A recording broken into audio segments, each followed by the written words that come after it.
Bonjour et bienvenue à Passion. Aujourd'hui, nous sommes dans un cadre différent. Je suis en train de discuter avec le pasteur Yanis Gauthier qui a gentiment accepté de venir prendre le thé avec nous. Nous allons parler de l'Évangile.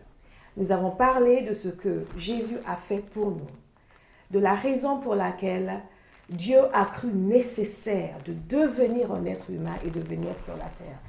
Nous avons vu depuis la chute, depuis la création, et nous avons vu tout ce que Dieu a fait pour nous, à quel point l'amour de Dieu est insondable. Et aujourd'hui, concrètement, nous allons écouter un témoignage. Nous allons écouter quelqu'un qui a réellement vécu une rencontre avec Jésus, qui a expérimenté dans sa vie cette grâce de Dieu dont nous parlons depuis plusieurs mois. Bonjour, pasteur Yanis. Bonjour. Bienvenue à Passion pour Dieu. Merci. Nous sommes passionnés de Dieu. Nous sommes passionnés parce que nous avons rencontré quelqu'un qui dépasse notre imagination. Nous avons découvert que Dieu est et fait des choses que nous ne pouvons pas concevoir. Et dans votre vie, vous avez découvert ce Dieu qui est et qui fait des choses inconcevables pour l'homme. Parlez-nous un petit peu de ce que vous avez vécu avant de connaître Dieu. Ce que j'ai vécu avant de connaître Dieu se résume à pas grand-chose en réalité. Parce que je pensais être rien et dans ce tout qui est ce monde, il n'y avait rien qui me prédestinait à grandir et avoir une vie normale, comme tout le monde. J'ai grandi dans la précarité, dans la violence au sein de ma famille, mais aussi dans les quartiers difficiles dans lesquels j'ai évolué. Et puis après, ça a été cheminement qui m'entraînait toujours de plus en plus loin, de plus en plus bas. Drogue, alcool, violence, et puis prison. Le schéma classique, la suite classique de quelqu'un qui progressivement est enfermé dans la marginalité et qui vit en porte-à-faux avec la normalité. J'ai lu votre livre et ce livre est fascinant, absolument fascinant. Je l'ai lu d'un trait. Je n'ai pas pu m'arrêter, j'ai commencé et j'ai continué à lire. Parce que il y a une telle émotion que l'on ressent. Vous savez, on regarde beaucoup de films, beaucoup d'histoires qui ont été écrites par des gens. Mais ça, c'est une histoire vraie. Ce n'est pas une fiction. Et dans cette histoire vraie, on découvre que vous avez été abandonné par votre propre mère. On découvre une enfance difficile. On découvre des choses qui, pour beaucoup de gens, ne correspondent pas à leur vie. Et les gens qui ont vécu des choses similaires peuvent vous regarder et avoir un espoir. On découvre également que vous avez parlé tout à l'heure de la violence, mais si on ne lit pas ce livre, on n'imagine pas parce que vous en avez parlé simplement, mais c'était quelque chose de très fort. Est-ce que vous pouvez en parler juste un petit peu plus? La violence, pour moi, faisait partie intégrante de ma vie. Pourquoi? Parce que j'ai évolué, grandi, habité dans une maison où la violence était omniprésente. Avec votre belle-mère, par exemple? De la part de ma belle-mère qui me voyait un petit peu comme un fardeau que lui avaient laissé mon père et ma mère et qui avait elle-même des souffrances intérieures qui étaient présentes et qui a fortement évacué cette rage, on peut le dire, contre elle, contre la vie, sur moi. Et dès l'enfance, elle a commencé à me battre, à me frapper, à me mettre des coups de poing, me taper la tête contre les murs. Et puis me brimer psychologiquement en m'insultant, me dévalorisant. Et voilà, je croyais être ce qu'elle me disait. Et je croyais que j'étais bon qu'à nettoyer ma maison, m'occuper de mon petit frère, à la besogne, quoi. Et c'est comme ça que j'ai grandi. Quand je sors de la maison, j'habite au 4000, ou je grandis à Vitry, dans des quartiers aussi difficiles. Et là, c'est encore la présence de la police, c'est encore la violence au sein des clans, des bandes, voilà, de tous ces gens qui vivent dans ces endroits isolés que je qualifie de ZUP, de prison à ciel ouvert. Tous les gens sont là et vivent la même vie que moi. Et la violence fait partie intégrante de notre environnement. Et pour nous, c'est ça la vie. Et en fait, à un moment donné, selon ce que j'ai vu dans ce livre, vous avez commencé à vendre de la drogue. Alors, avec le temps, étant donné que j'en avais assez de ne pas manger, de ne pas avoir d'argent pour m'acheter des habits, et puis de ne pas pouvoir subvenir à mes besoins, j'ai quitté l'école, et puis je me suis mis à faire comme tous les grands de la cité, à vendre de la drogue. Et ça a été une spirale, un engrenage. Pourquoi? Parce que quand on vend de la drogue, on gagne de l'argent, et plus je gagnais de l'argent, plus je me sentais vivre, exister.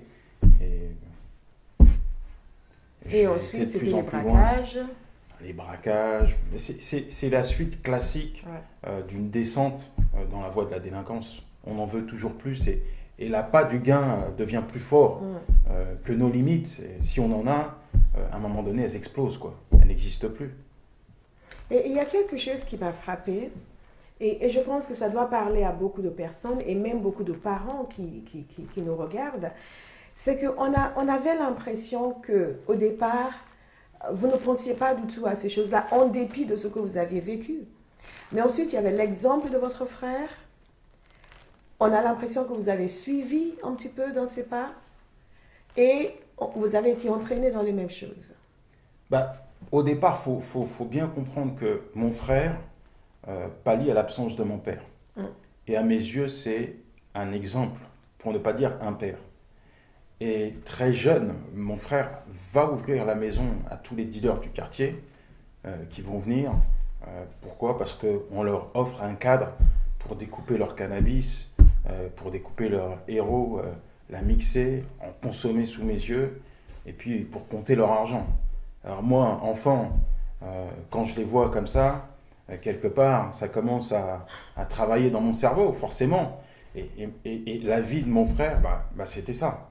Donc, à un moment donné, moi, pour trouver des solutions, je me dis, pourquoi pas faire comme mon grand frère? Je veux lui ressembler, mais c'est pas un bon exemple, mais j'ai envie de lui ressembler.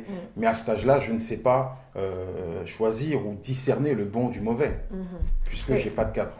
Et ça c'est très important, cet aspect de discernement. Quand on élève un enfant, où il peut en lui-même faire la distinction entre ce qui est bon et ce qui est mauvais. Et ça, vous aviez du mal. Tout ce que vous voyez, c'était la vie présente, le besoin de survivre. Et il n'y a pas eu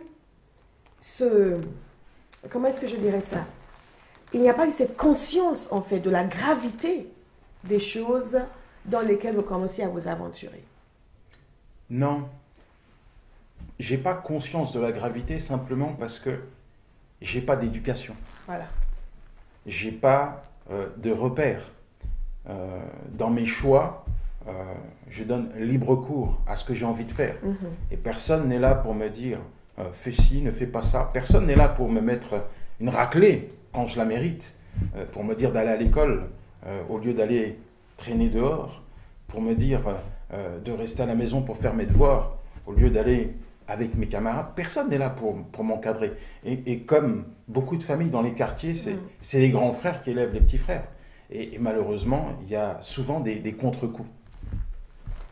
Et les petits frères qui suivent l'exemple des grands frères. Et voilà. Et quand ce n'est pas un bon exemple, on suit le chemin quand même. Et ce qui est intéressant pour moi en lisant tout ça, c'est qu'à un moment donné, vous avez rencontré une femme. Et je vous ai dit avant cette émission que nous avons fait une erreur. Que j'aurais aimé que cette femme soit là. Et nous espérons un jour pouvoir l'accueillir. Parce que c'est une femme extraordinaire. Vous avez rencontré une femme qui est devenue plus tard votre épouse. Et quel est le rôle qu'elle a joué dans votre vie? Un rôle fondamental. Pourquoi? Parce que quand je la rencontre, pour moi, tout me réussit. J'ai de l'argent, je me refuse rien. Mais j'ai des problèmes. Je suis dépendant de l'alcool et puis de l'ecstasy. Et j'ai une piètre image de ma personne. Je ne crois en rien. La seule chose en quoi je crois, c'est l'argent pour moi. Parce que l'argent pour moi est synonyme de pouvoir. Et la drogue que je m'injecte me permet d'exister et de subsister au sein de ce quotidien. Et ma femme quand je la rencontre, revalorise cette image, simplement parce qu'elle m'aime. Et elle libère des choses qui ont été enfouies en moi, mais qui n'existent plus. Et donc, elle va s'atteler, ça ne va pas se faire du jour au lendemain, mais en réalité, je vais découvrir que cette femme, de par sa présence, de par ses inquiétudes, de par les mots, les actes, les gestes qu'elle va avoir envers moi, va m'aimer plus que ma propre mère. Et ça, c'est très fort. Mais encore, plus fort encore, c'est le fait qu'elle a joué un rôle fondamental dans les changements qui sont intervenus dans votre vie. Elle a été un petit peu comme l'agent de Dieu pour vous toucher et pour vous amener à être réconcilié avec lui. Comment est-ce que ça s'est passé, votre rencontre avec Jésus? Alors, il faut comprendre que quand je connais ma femme est dans le mannequinat. Elle n'a pas de vie chrétienne. Sa foi n'existe pratiquement pas ou plus. Et l'agent dont vous parlez n'est pas l'agent de Dieu. Et je dois dire que moi, à ce moment-là, c'est moi qui ai un rôle d'agent, l'agent du mal. Pourquoi? Parce que je l'attire, je la pousse à vivre la même vie que moi. Et j'essaye de la faire glisser pour qu'elle se retrouve inconsciemment dans mon gouffre, quoi, où il y a le monde de la nuit, l'alcool, tout ce qui brille, tout cet argent facile et qui, on le sait, peut miner, détruire une vie. Mais à un moment donné, je l'ai tellement tirée vers le bas qu'elle s'est retrouvée en garde à vue avec moi au commissariat, accusée de complicité de vol à main armée. Et à ce moment-là, elle est libérée et je lui dis, maintenant tu vas faire ta vie, tu m'oublies, on a des enfants, 2 enfants bas âge, elle est enceinte. Je lui dis aux enfants que voilà, papa il ne va plus revenir à la maison. Et je suis incarcéré et paradoxalement, pendant ce temps, sa foi a commencé à grandir, elle revient vers Dieu, peut-être que c'est la souffrance, le désespoir qui la pousse à se retrancher dans les voies du Seigneur, mais toujours est-il que malgré tout ce que je lui ai fait, elle prend ses enfants et vient me voir en prison. Et au sein de nos parloirs, elle vient avec un message, Dieu t'aime. Et c'est quelque chose qui me touche. Pourquoi? Parce que l'amour, c'est quelque chose qui n'existe pas dans ma vie, dans ma pensée. Et bien souvent, je l'ai molesté, parce que je n'avais pas envie d'entendre ce qui sortait de sa bouche. Moi, j'aime mes enfants, oui. J'aime l'argent, oui. Mais Dieu ne peut pas m'aimer, c'est pas possible. Parce que il y a une réalité, c'est que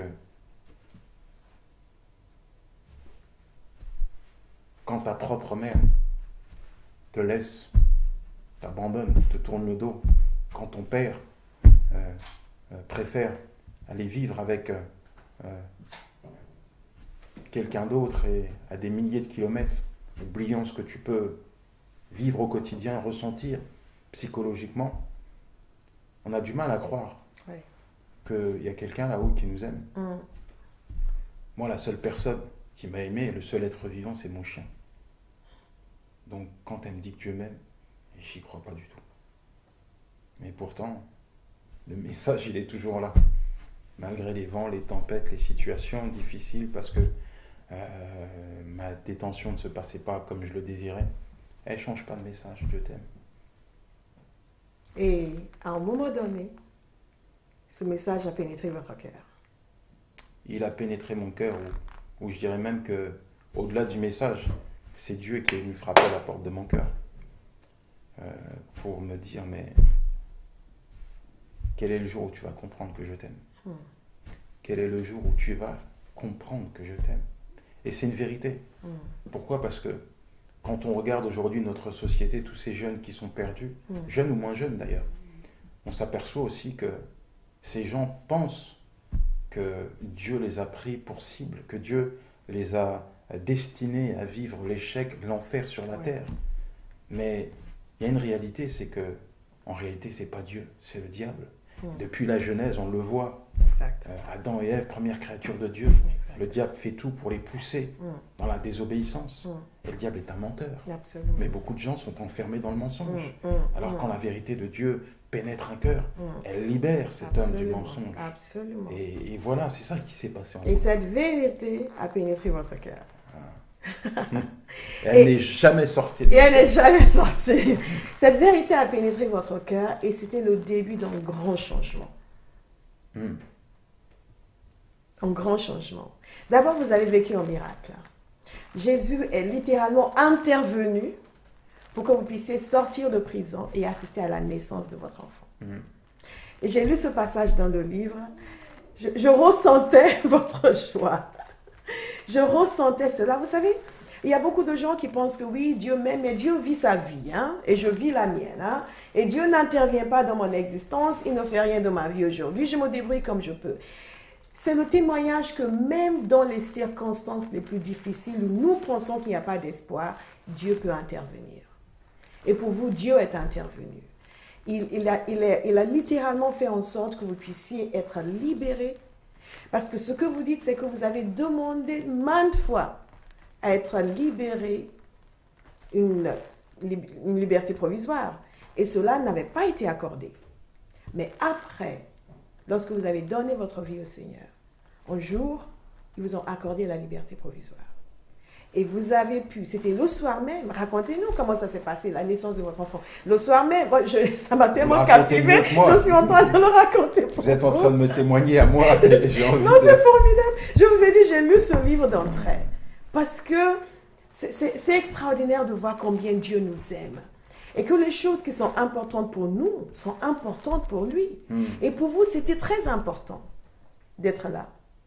Bien sûr, quand on est en prison, c'est toujours très important de sortir. Absolument.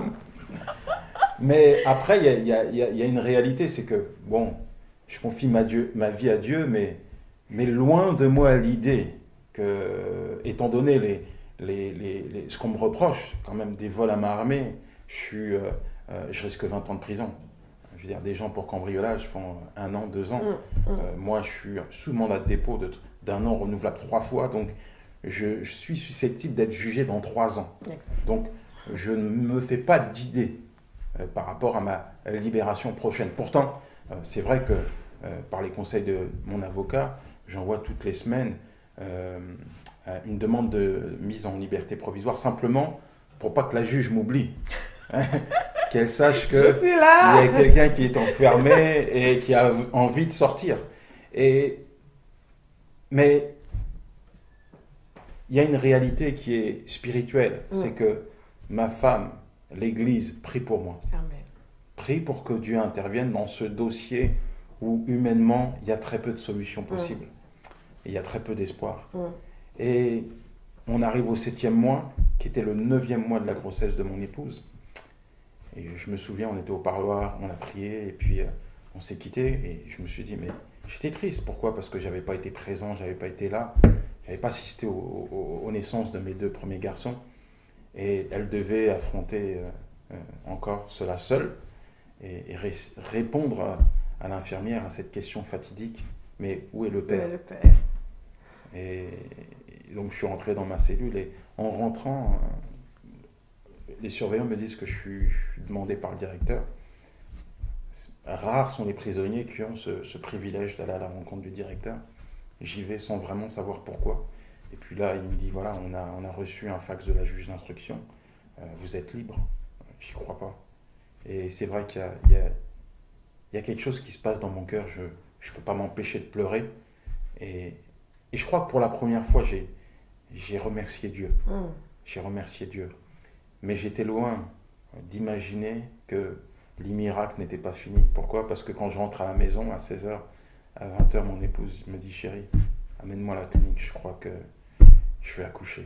Et donc, quand j'ai mon petit bébé dans les bras, ce même jour, je ne peux que attester, confirmer que Dieu a exaucé, que Dieu a fait un miracle dans notre vie. Et hier encore, je disais à mon fils, mais son anniversaire, donc c'est le 18 février, tu vas avoir quel âge? Je vais avoir 15 ans. Et je ne vais pas oublier qu'il y a 15 ans, l'aide que j'étais et ce que je suis aujourd'hui, mais je me dis encore, Seigneur, il y a tant de travail à faire pour toi. Oui. Mais je ne peux pas oublier les miracles de Dieu. Tout à fait. Et en fait, le grand miracle, vous l'avez vécu, la réconciliation avec Dieu, Oui. la nouvelle naissance, le fait que nous passons de la mort à la vie. C'est ce que la parole de Dieu nous dit, nous passons littéralement de la mort à la vie. Mais par la suite, Dieu a fait beaucoup de choses dans votre vie. Dites-moi un petit peu rapidement aujourd'hui, dans ces 15 années, qu'est-ce que Dieu a fait dans votre vie? Où est-ce que vous en êtes avec Dieu aujourd'hui? Alors, on devient une nouvelle créature de Corinthiens 5, verset 17 en Christ. Ça, c'est une réalité. Oui. Mais qu'on n'expérimente pas forcément instantanément. Pourquoi? En tout cas, dans mon cas, faut pas se leurrer. Je suis encore ce qu'on appelle un addict. Je suis lié par l'alcool, par la drogue, par la violence, par la cupidité, le désir d'avoir de l'argent. Donc quand je sors de prison, il y a tout un tas de choses auxquelles je suis confronté directement, indirectement, soit physiquement ou psychologiquement. On peut enfermer quelqu'un dans un endroit, mais ça ne l'empêchera pas de penser, de désirer, d'aspirer à se droguer ou d'établir encore des projets pour s'enrichir. Donc il y a tout un travail, un réaménagement qui doit être fait de la part de Dieu, et là encore des interventions particulières de la part de Dieu vont me défaire, me détacher de tous ces liens-là, et des liens même qui sont, on parle d'alcool générationnel, qui sont installés au sein de ma famille, et que Dieu va couper littéralement. Et aujourd'hui, eh bien, je suis un peu comme Moïse qui repart en Égypte, dans le sens où je revais dans mon quartier, je revais dans les cités, je vais dans des banlieues difficiles, je vais en prison, je visite les prisonniers, j'en vois que j'ai connus hier, que je retrouve en cellule, qui n'ont pas changé, et puis j'annonce l'évangile. Je raconte simplement ce que Dieu a fait dans ma vie. Et quand ces gars qui m'ont connu hier, qui me voient aujourd'hui, entendent ce que Dieu a fait dans ma vie, mais ils s'approchent, ils me disent, ton Dieu, je veux le connaître, je veux lui donner ma vie. Et je réalise que c'est pour ça que je vis, c'est pour ça que j'existe. Et j'aimerais, avec ma faible contribution, rendre à Dieu ce qu'il a fait pour moi. Ouais. Et il y a sûrement quelqu'un qui nous regarde en ce moment, qui lui-même est en train de vivre ce que vous avez vécu. Il y a sûrement quelqu'un qui nous regarde en ce moment, qui connaît quelqu'un qui vit ce que vous avez vécu. Il y a même sûrement quelqu'un qui nous regarde, qui a rencontré Dieu, mais qui a encore des problèmes avec l'alcool, avec la cupidité, avec toutes sortes de choses. Parce que lorsque nous venons à Dieu, il nous sauve, il nous amène dans son royaume, et après il commence à nous nettoyer. Et parfois, les gens n'ont pas la patience ou pensent que parce que j'ai encore des désirs pour des choses qui ne sont pas bonnes, c'est que je ne suis pas vraiment sauvée. Et parfois, les gens sont tiraillés par la culpabilité et s'autodétruisent encore en se disant « mais je ne suis pas vraiment chrétienne, pourquoi j'ai ces pensées ?» Et donc, est-ce que vous pouvez vous adresser à ces gens? Simplement leur parler, les encourager et même prier. Priez pour quelqu'un qui aujourd'hui dit « je veux connaître ce Jésus que tu as connu. Je veux moi aussi avoir cette relation avec Dieu. Je veux moi aussi être libéré. Moi aussi, je ne suis pas en prison, mais je suis dans une prison humaine. Je vis une situation, pour moi, je ne vois pas la sortie et je veux sortir. Et si ce Jésus qui t'a touché peut me toucher, je le veux. » Est-ce que vous pouvez vous adresser à ces gens-là? Bien sûr. Regardez dans la caméra et parlez à ces gens-là. Bien sûr. Moi, personnellement, l'un des faits qui m'a empêché de me tourner vers Dieu, c'est que j'avais une piètre image de ma personne. Je pensais être une ordure, le rebut de la société, et être destiné à vivre en enfer plus tard. Et quand j'ai réalisé l'amour de Dieu, Jean 3,16 nous dit « Dieu a tant aimé le monde qu'il a donné son Fils unique, afin que quiconque croit en lui ne périsse point mais soit sauvé », ça a été un détonateur. Et cette parole, elle est pour vous. Quoi que vous fassiez, dans quelles conditions vous êtes aujourd'hui, vous avez le droit de vous tourner vers Dieu tel que vous êtes. Vous avez le droit de vous tourner vers Dieu et de lui confier votre vie. Parce que En réalité, rien n'est mort avec Dieu. Tout commence avec lui. Et aujourd'hui, je vous encourage à m'accompagner dans cette prière en disant, Seigneur, je te demande pardon pour mes péchés. Aujourd'hui, je t'accepte comme mon Seigneur et mon Sauveur. Prends ma vie, Seigneur, car je veux te suivre et j'ai besoin de toi. Pas simplement pour aujourd'hui, mais pour l'éternité. Amen. Amen. Et je prie vraiment que ce qui a été partagé aujourd'hui ait réellement touché vos cœurs.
Cette émission vous a été présentée par la Compagnie Théophile, ministère interéglise fondé par Pasteur Bola Olivia Ogedembe.